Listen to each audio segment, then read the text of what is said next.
Assalamualaikum warahmatullahi wabarakatuh. Halo semuanya, kami dari kelompok 7 akan mempresentasikan hasil tugas besar untuk mata kuliah Manajemen Sistem Informasi Logistik dengan judul Perancangan Sistem Informasi Persediaan Spare Part berbasis WhatsApp Gateway, studi kasus gudang PO Prima Jasa. Kelompok 7 terdiri dari 5 orang, ada Talita Ashifa, Fawas Akmal, Tasya Amara, Bungaran Barasa, dan Ismi Nur Oktaviani. Ketersediaan spare part pada PO bus Prima Jasa merupakan aset yang harus dijaga ketersediaannya. Sehingga jika ditemukan bahwa pengendalian yang dilakukan kurang baik, maka hal tersebut akan menjadi suatu masalah di kemudian hari. Jika persediaan spare part terlalu banyak, maka hal tersebut akan membuat kerugian pada perusahaan karena harus mengeluarkan biaya untuk perawatan, gudang, administrasi, asuransi, serta waktu tunggu pemakaian. Begitu juga sebaliknya, jika persediaan spare part sangat terbatas, maka hal tersebut akan menjadi masalah lain untuk perusahaan, di mana proses operasi untuk armada bus PO Prima Jasa akan berhenti, serta akan membuat rasa kepercayaan dari pelanggan ke perusahaan akan berkurang, yang mana hal tersebut akan membuat perusahaan mengalami kerugian. Mobilisasi untuk angkutan bus akan terus stabil dan berjalan sebagaimana mestinya jika keadaan mesin bus yang disediakan dalam kondisi prima dan terjaga. Oleh sebab itu, perawatan mesin untuk armada bus sangatlah penting untuk dijaga. Dalam hal melakukan perawatan serta perbaikan terhadap bus tersebut, maka diberlakukan adanya spare part, di mana spare part merupakan komponen penting yang mendukung untuk laju mesin bus tersebut. Setiap terjadi kerusakan mesin, maka ketersediaan spare part sebagaimana suku cadang pendukung utama haruslah tersedia pada gudang sebagai pengganti spare part yang telah rusak tersebut. Namun persediaan spare part pada gudang terdapat banyak jenis serta jumlahnya ribuan, yang mana pengendaliannya dikelompokkan dalam dua kategori, yaitu stok item dan non-stok item. Oleh sebab itu penting diberlakukannya sistem informasi persediaan spare part atau suku cadang pada gudang PO Prima Jasa berbasis WA Gateway. Deskripsi masalah yang dimiliki yaitu belum tersedianya manajemen inventory barang pada gudang spare part autobus Prima Jasa, yang mana hal ini membuat perusahaan ini belum bisa mengontrol stok barang yang tersedia. Jika persediaan terlalu banyak ataupun terlalu sedikit, maka perusahaan akan tetap mengalami kerugian. Perumusan masalah yang dimiliki yaitu yang pertama, bagaimana cara melakukan pengontrolan terhadap stok barang spare part yang tersedia pada gudang. Yang kedua, bagaimana cara membuat sistem persediaan yang dimiliki PO bus Prima Jasa menjadi lebih terkomputerisasi. Berdasarkan rumusan masalah yang ada, maka ditemukan tujuan penelitian. Yang pertama, untuk mengetahui cara melakukan manajemen inventory pada stok barang spare part yang tersedia pada gudang. Yang kedua, untuk mengetahui cara mengembangkan sistem persediaan yang ada menjadi lebih terkoordinasi dan terkomputerisasi. Selanjutnya adalah studi literatur. Yang pertama adalah PHP. Menurut Yuliono, PHP ialah suatu bahasa pemrograman yang dirancang untuk membangun website dinamis dan aplikasi web. PHP dapat berinteraksi dengan database, file, dan folder, sehingga memungkinkan PHP untuk menampilkan konten dinamis pada situs web, blog, toko online, CMS, situs jejaring sosial, dan forum. Ini merupakan contoh dari aplikasi web yang dibuat. PHP termasuk ke dalam bahasa scripting, bukan bahasa berbasis teks seperti HTML. PHP termasuk bahasa lintas platform, yang artinya PHP dapat berjalan di berbagai sistem operasi seperti Windows dan Mac. Yang kedua adalah MySQL.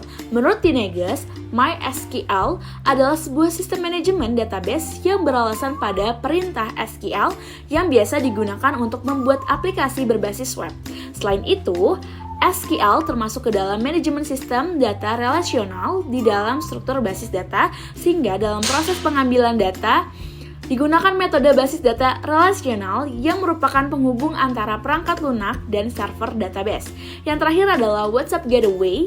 Menurut Tulansari, WhatsApp Gateway adalah salah satu dari banyak API yang dapat mengirim pesan ke platform lain. WhatsApp Gateway memungkinkan perangkat dan aplikasi apapun untuk terhubung ke perangkat WhatsApp dan bertukar informasi dan data. Bagian terpenting dari koneksi adalah Application Program Interface. API termasuk sebagai pembawa pesan, penerima permintaan pengguna, pemberitahu sistem apa yang harus dilakukan, dan memberi respon yang sesuai dengan permintaan tersebut. WhatsApp Gateway memungkinkan Anda untuk berinteraksi langsung ke sistem dan untuk mengirim WhatsApp pribadi atau pesan massal. Selanjutnya yaitu metodologi penelitian. Yang pertama, identifikasi masalah. Hal pertama yang perlu dilakukan adalah mengidentifikasi masalah pada ketersediaan spare part pada PO Bus Prima Jasa. Adapun masalahnya yaitu terdapat ribuan data jenis spare part dan sistem pencatatan persediaan di gudang yang masih konvensional. Yang kedua, rumusan masalah. Membuat rumusan masalah dilakukan untuk dapat mengetahui permasalahan utama yang akan dibahas sehingga menjadi penentu untuk kerangka teoritis yang akan dikembangkan dalam menyusun hipotesis. Yang ketiga, melakukan studi literatur. Melakukan studi literatur terdahulu untuk membantu mendapatkan beberapa informasi dengan cara menelusuri sumber-sumber terdahulu yang telah dibuat sebelumnya.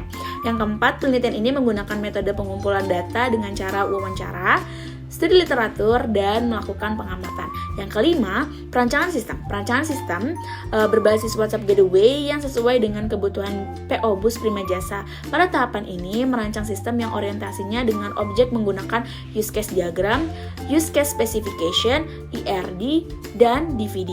Selanjutnya, dilakukan analisis sistem dan melakukan kesimpulan dan saran. Kebutuhan fungsional. Kebutuhan fungsional merupakan proses atau fungsi yang dilakukan oleh sistem untuk memenuhi kebutuhan para pengguna atau user. Pada tabel berikut terdapat 14 kebutuhan fungsional yang terbagi menjadi 7 kebutuhan fungsional untuk para manajer gudang dan 7 kebutuhan fungsional untuk admin gudang. Selanjutnya adalah kebutuhan non-fungsional. Kebutuhan non-fungsional merupakan kebutuhan tambahan untuk mendukung terwujudnya sistem. Pada kebutuhan non-fungsional terdapat 5 kebutuhan untuk perangkat keras dan 6 untuk kebutuhan perangkat lunak, yang dapat dilihat pada masing-masing tabel berikut. Selanjutnya adalah use case diagram. Untuk use case diagram merupakan proses penggambaran untuk menunjukkan hubungan antara pengguna dengan sistem yang dirancang. Untuk use case diagram dapat dilihat pada gambar berikut. Adapun aktor yang terlibat yaitu manajer gudang dan admin gudang. Selanjutnya, saya akan menjelaskan use case specification. Use case yang pertama yaitu melihat data persediaan barang. Dengan flow utama, manajer gudang membuka halaman data persediaan barang. Yang kedua, manajer gudang dapat melihat secara detail jumlah persediaan yang tersedia sesuai dengan jenis barang. Dengan flow alternatif yaitu halaman data persediaan barang tidak bisa menampilkan data persediaan barang. Use case yang kedua, mengelola pemesanan barang. Dengan flow utama yang pertama, manajer gudang membuka halaman laporan pemesanan barang. Yang kedua, manajer gudang dapat melihat secara detail jumlah dan jenis pemesanan barang. Dengan flow alternatif, halaman data laporan pemesanan barang tidak bisa menampilkan data pemesanan barang. Use case yang ketiga yaitu melihat laporan pergudangan. Dengan flow utama yang pertama, manajer gudang membuka halaman laporan pergudangan. Yang kedua, manajer gudang dapat melihat secara detail data keluar masuknya barang. Dengan flow alternatif, halaman data laporan pergudangan tidak bisa menampilkan halaman keluar masuknya barang.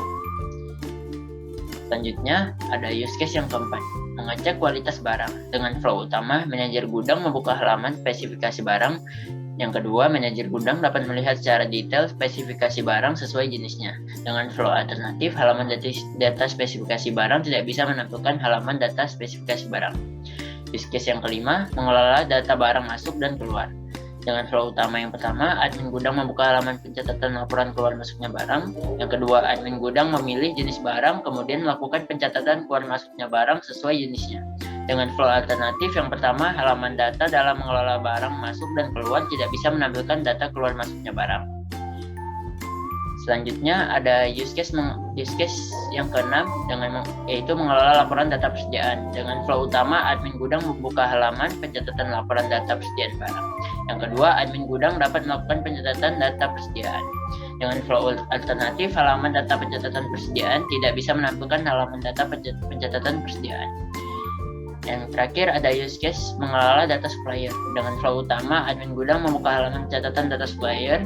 Dengan flow alternatif, halaman pencatatan data supplier tidak bisa menampilkan halaman pencatatan data supplier.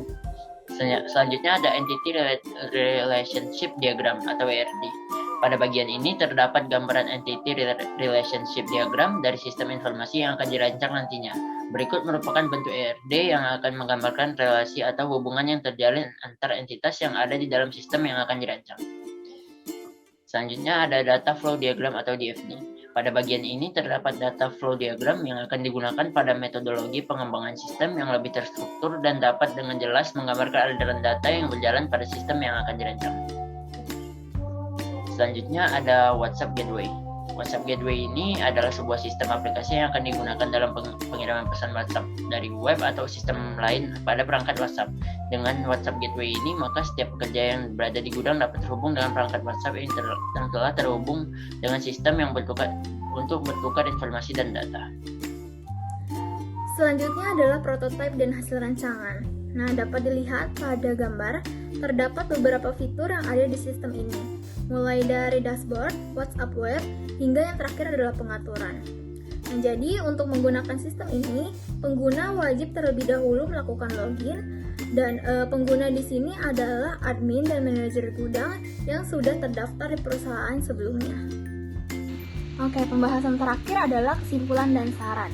Nah, untuk kesimpulannya, jadi berdasarkan rancangan yang telah dibuat, sistem persediaan spare part ini dapat diakses oleh pekerja PO Bus Prima Jasa, bagian admin dan manajer gudang.